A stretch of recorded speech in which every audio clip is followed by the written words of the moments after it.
Welcome to Pennsylvania Newsmakers, and as always, thanks for watching. Well, it's coming near the year's end, and let's do a little review, and we'll look forward on the big stories in Pennsylvania politics, and then the Affordable Care Act.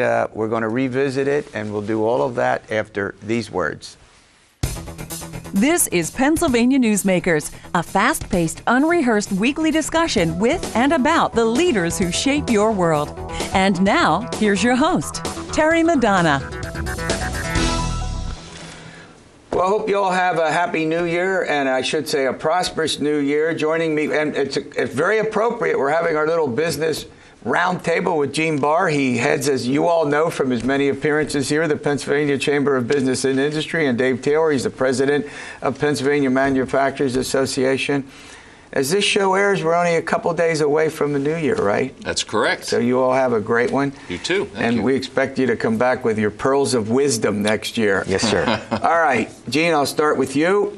The year that was, we're looking forward. And what, from the business community's point of view, was sort of the big story? Now, you're the politics guy in a sense. You know, you cover all things going on in the Capitol. I'll ask Dave maybe something about energy. That's fine. But from your point of view, what happened? I think there's certainly a couple of things. One is when you look, as you mentioned, politically, was a Supreme Court race in which 3 Democrats were elected to 3 open seats. That has the potential to truly change Pennsylvania political landscape for a long time, because, of course, they'll have their say on reapportionment as well as many other things, and we're going to be business issues and anxiously looking at how cases are decided. We've known for a long time Pennsylvania has one of, to be honest, the least receptive legal climates here in the U.S. We've had our issues in terms of things like venue cases that are in Philadelphia that shouldn't be. So we're going to be looking very closely at that, as well as looking at the pension that the legislature has passed, at the pension reform, to see if that's sufficient, because it really is the biggest fiscal crisis that faces this Commonwealth. So there may be additional action needed there. Okay. David, one of the things that you've paid a good bit of attention to on the private sector is the energy development. It has its controversies, but Governor Wolf supports fracking, for example. We can argue about the taxes, but the jobs created, what we should look forward to in terms of energy growth. We're a big energy producer and exporter. Do I got that right? Right. So take it from there. Well, I mean, the market conditions are really oppressive, that the Saudis have the spigot all the way open to try to knock out U.S. energy production. And so if we're going to make the most of the potential that we have with the natural gas revolution in Pennsylvania, we need to focus at the state level to optimize the environment for investment and growth. The first step in that is building pipeline, that there are several major projects, private sector projects, that have been proposed, that are going through the regulatory process. We need those pipelines deployed as quickly as possible, because as it stands, a lot of that gas is stranded on the wellhead. We can't get it to market, and as a result, the prices are just painfully low, almost not worth taking out of the ground. And so if we're going to successfully deploy this energy and also the byproducts from natural gas, the butane, propane, ethane, and natural gasoline, which are themselves manufacturing inputs, we have to have this pipeline infrastructure to convey those resources. Yeah. Now, Gene, in terms of the overall business community, we still, the economy looks like it's getting better. Unemployment is half of what it was at the height of the recession. There's still some sluggish job growth in parts of the economy. Income level, folks, not the division between the rich and the poor has grown. But what's in general going on in the small business community? We seem to be growing in the Southeast and parts out in the Southwest. Are you optimistic that this year is going to be a good year? Well, let's certainly hope so. I mean, Dave brought up some very important points that for a number of years now, the natural gas industry has really been a hard driver behind Pennsylvania's growth, and that those prices have certainly depressed that. Pennsylvania traditionally has had strength in our energy. We've also had strength in the bio and the pharmaceutical side, so hopefully that will go. Yeah. But you bring up a really good point in terms of the fact that when you talk to economists, this economy on the national level is growing at a much slower rate than they anticipated. That has gone for a number of years. And, Dave and I could certainly point you a number of reasons. I mean, tremendous regulation, higher taxes, real problems in terms of getting people to hire and getting people to invest their dollars. So until we break down some of that permitting, until we break down some of that red tape, when I go out and talk to members and others in the business community, what keeps you up at night, a lot of it is, geez, some of it's workforce. I can't find the people I need, but a lot of it is the red tape is just killing me right now. Yeah. And it really is a tremendous drag on our economy. Yeah. In terms of I mean, we've got large numbers of people that have dropped out of the workforce. And I hear discussions, and we do this on college campuses, about how we train people, what should, are employers looking for. Stuff you deal with it all the time, the inequity in incomes. Is there any magic bullet besides, what Gene talks about? Is it training? Is it something you deal with this every day? A number of things. We need to reconnect our young right and the training that they're receiving to the opportunities that actually exist in the economy. Right. That's first and foremost. And I think part of that is educational in terms of making the public more informed about the really great careers that are available in the skilled trades and in manufacturing. I was very excited to see that Gene is going to be hosting in the new year in May the Mike Rowe from Dirty Jobs and Somebody's Got to Do It, who is like the main. Do they pay? We got to run to a break. I'm going to come back. I'm going to ask you: do they pay? Right? Do these jobs pay? That. Do the jobs good paying jobs? You can. A welder can write his own ticket, 6 figures. Yeah. All right. We're going to continue this discussion, and of course, we're going to end it on a little conversation about politics with these two guys. We'll be back in a moment. This broadcast of Pennsylvania Newsmakers is presented by the Pennsylvania Chamber of Business and Industry, the statewide voice of business, and by the Pennsylvania State Education Association and Partners for Public Education, bringing the power of a great education to our schools, our students, and our communities.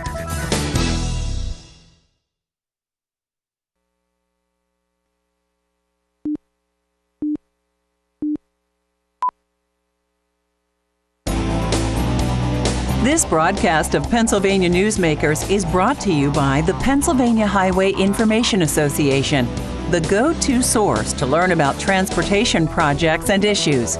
Please visit pahighwayinfo.org. And by the Pennsylvania Manufacturers Association. Business in Pennsylvania is our business. Well, welcome back. I'm joined at the moment by Gene Barr and Dave Taylor. They represent various interests in the business community. That's a safe introduction, isn't it, with you guys? I think that works. All right.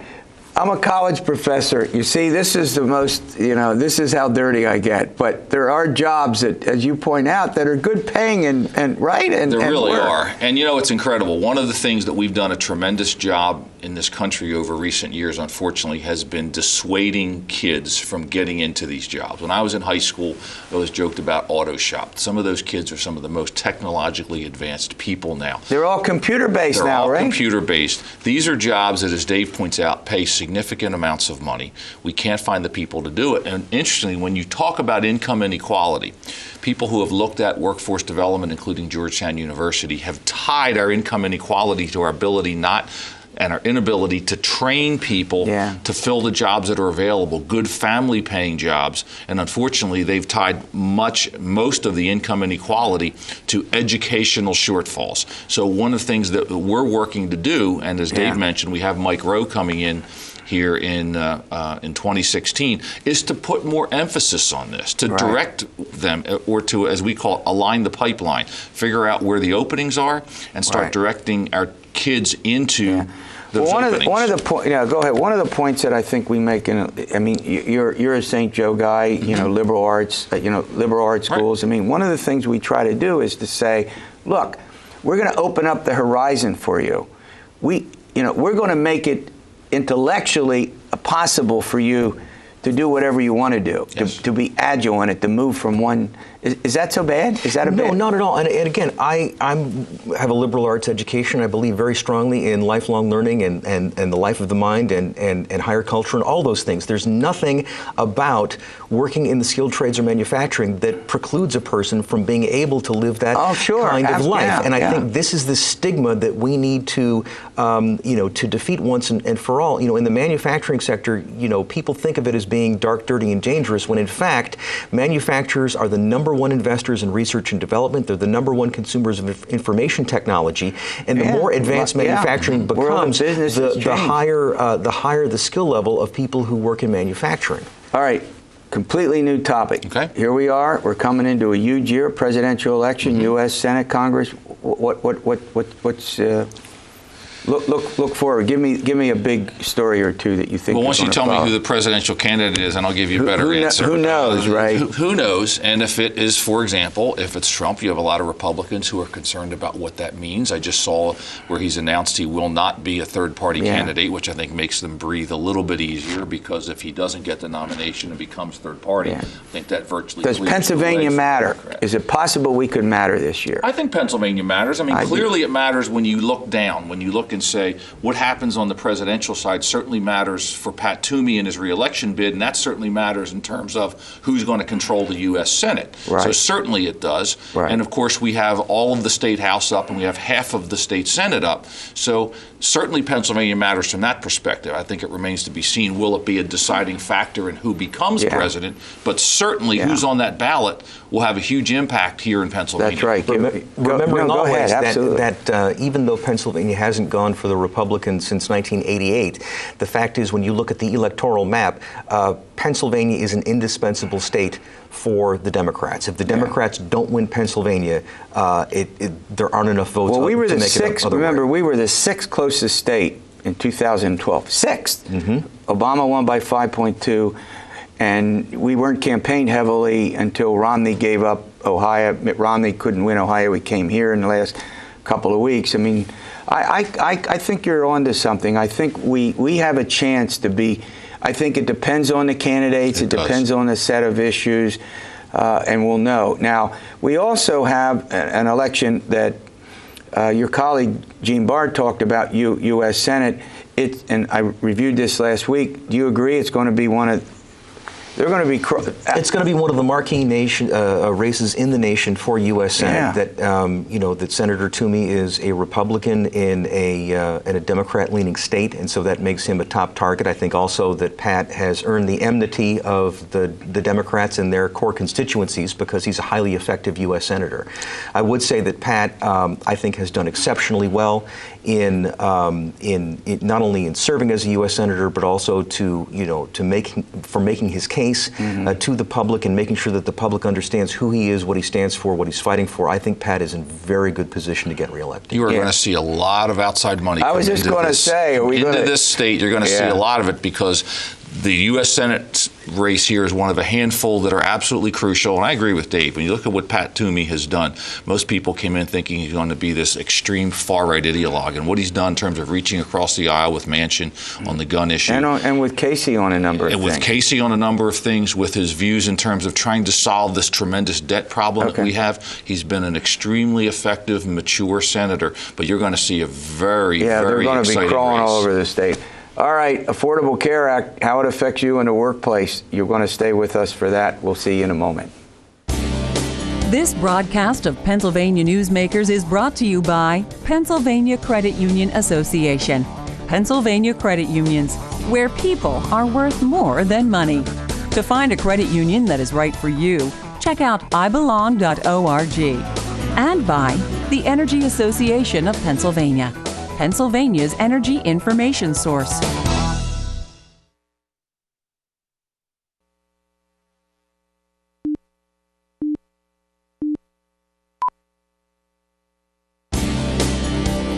This broadcast of Pennsylvania Newsmakers is presented by the Hospital and Health System Association of Pennsylvania, working towards a healthy Pennsylvania, and by the Pennsylvania Coal Alliance, representing companies involved in America's most affordable, reliable energy source. To learn more, visit pacoalalliance.com. Well, if you get health care, particularly from a large employer, you want to pay attention to the next couple of segments. Rob Glessy's with Conrad, Siegel, Actuaries, and we're going to try not to scare everybody away, right? When they say actuary, you hear this all the time, I have right? that effect on a lot of people. A lot of people go, oh no, am I going to understand this? But this is an important subject. We have all these changes that take place every year to the Affordable Care Act, sometimes referred to as the Obamacare. Perhaps it's the other way around. But there are some big decisions as we begin the new year that are going to affect lots of people who get their health care. So let's go with one or two of the big important things that our folks ought to be aware of. The simplest way to explain this is for the first time, employers have a responsibility to report to their employees and the federal government about their compliance with the Affordable Care Act. What's compliance mean? Compliance is two things. There's two mandates. First, there's an individual mandate. That's been in effect for a while, but employers have never had to report about it to the federal government before. And what are they reporting? They're reporting whether or not they had coverage so that they can check a box on their tax return that says, I satisfied the individual mandate. I had coverage that qualified for the 2015 year.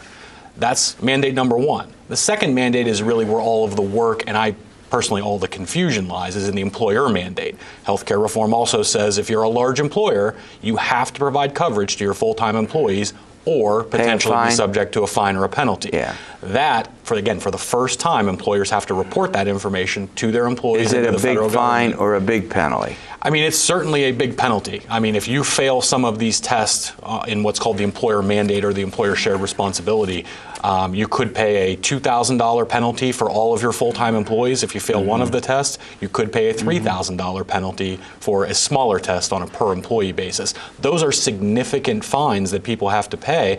And again, right now the reporting becomes vital. So okay, you work for a company and a company says, well, I really can't afford this. So if they say they're not going to provide the health care at all, but they might say, would it benefit them to say, okay, Rob, you work for me, I'm going to give you pick a number, $2,500 a year, $3,000 a year, you go buy it on your own. Are they allowed to do that? They're not allowed to do it on a pre-tax basis. What's that's the mean? issue. One of the biggest reasons that employers, especially large employers, continue to provide health insurance to their employees is it's a tax-free benefit. Employees are not taxed on the value of those benefits.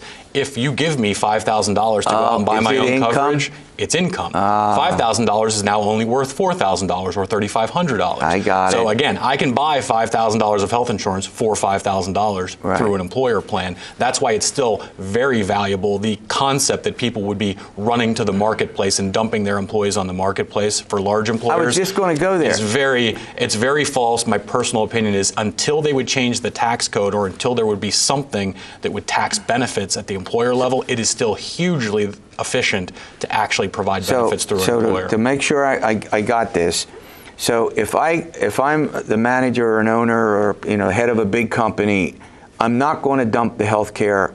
I'm going to do the mandate. Yeah, I'm not going to dump it completely. Again, I may be cutting back benefits. You may see higher deductibles. You may see higher co-insurances. But I'm going to make sure that I comply with all of the rules and provide sufficient coverage to my employees so that I don't receive any of these healthcare reform or Obamacare penalties. All right. What is the evidence that you've seen so far in the workplace about what companies are doing? Are they cutting back benefits, saying to the employees, you're going to have to pay more for your health care? That seems, I've read a little bit about that, whether it's true or, but you're the actuary. Certainly the trend has been, and really doesn't have anything to do with this kind of healthcare reporting or the ACA, that, again, the expenses keep going up and up and up, and employees are paying more and more and more. They're either paying it through more simply premium share, they're just paying more a payroll deduction for their coverage, or you're seeing higher deductibles, higher co-pays, things like that. That's not going to stop here, in the near future. That's going to continue. Okay. Rob Gless is joining me from Conrad, Siegel Actuaries. We'll continue this discussion. You and your health care, we'll take care of that in a moment.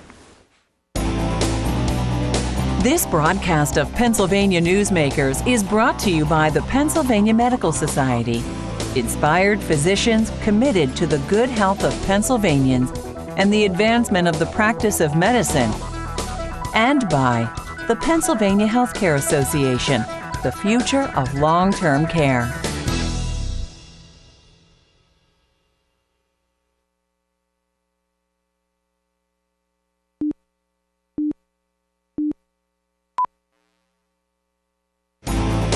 This broadcast of Pennsylvania Newsmakers is brought to you by the Pennsylvania Business Council and by the Pennsylvania Business Council Education Foundation. All right, Rob Gless from Conrad Siegel Actuaries. I'll get that out. And we're talking about healthcare and the changes. Now, I hear this Cadillac tax all the time. What is the Cadillac tax, and why should the folks care about that? Well, the Cadillac tax is something that was in the law in 2018, but it wasn't scheduled to start until 2018. Okay. It simply means the government was going to start taxing healthcare plans that were very expensive or rich benefit plans. They were essentially saying some people have too much insurance, and we're going to tax. Does that mean through the government or on their own or in any way? Through the government. Through the government. Through the employer benefit plans. Okay, you work for an employer. Go ahead, finish my thought. Let's say if you have a benefit plan which premiums are over a certain level, you're going to have to pay 40% excise tax on the value of the insurance over those thresholds. Is that the employer who pay that, or the individual? It's the employer or the insurance company if you're an insured plan, but basically it all funnels back to the employer paying for that tax. Right, and then if the employer has to pay that tax, then they have to make decisions about cutting health care. Absolutely. In some form, right? Costs go up regardless of whether they're for increasing cost of benefits or for taxes. That ultimately is going to make it to the employee that they're going to have to pay more for their benefits, or they're going to have the level of benefit cut back. You know, here's an interesting question that I have for you.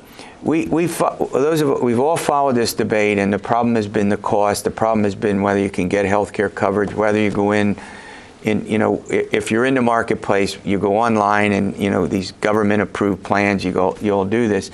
But what none of us have followed very closely, at least I haven't, maybe obviously you haven't, maybe many of our viewers haven't, is the complexity of this for employers, which then get passed along to the consumer, the folks who work in these jobs, and these could affect their health care both in cost and in substance, right? In the quality. Am I wrong? Absolutely. I think it's a very underappreciated part of this, and I'm sure people that make these laws don't really think about that quite as much as they probably should. Yeah. The administrative burden. Well, we don't know about them in many cases, right? Large employers have had an unbelievable amount of administrative burden and cost with their existing employees, and for a lot of them, they just simply can't do this on their own. They have to hire people, grateful like me, that understand these things, for you, right. and help them get through it. But the complication and the cost of administration of these things and how complicated the rules are is a very underappreciated part of this process. It's why you're going to see a lot of employers panicking here in the first part of 2016. Really? They have to comply with reporting requirements that a lot of people are simply not set up to handle correctly. Yeah. Well, maybe the government is just going to have to understand that and provide some waiver. Are they permitted under law to do a waiver? They're permitted that as long as an employer provides a good faith effort to comply in this first year, that will be sufficient. You wouldn't receive a penalty as long as you received a good faith effort in complying. Yeah. What that means remains to be seen. But again, I can't overestimate, I think, how complicated these rules are. And again, very difficult for a small employer who's just focused on running their business to comply with it. All right, well, you'll keep us updated throughout the year. You come back and we'll try to follow this the best we can. We'll see you next week for another edition of Pennsylvania Newsmakers, and have a happy New Year.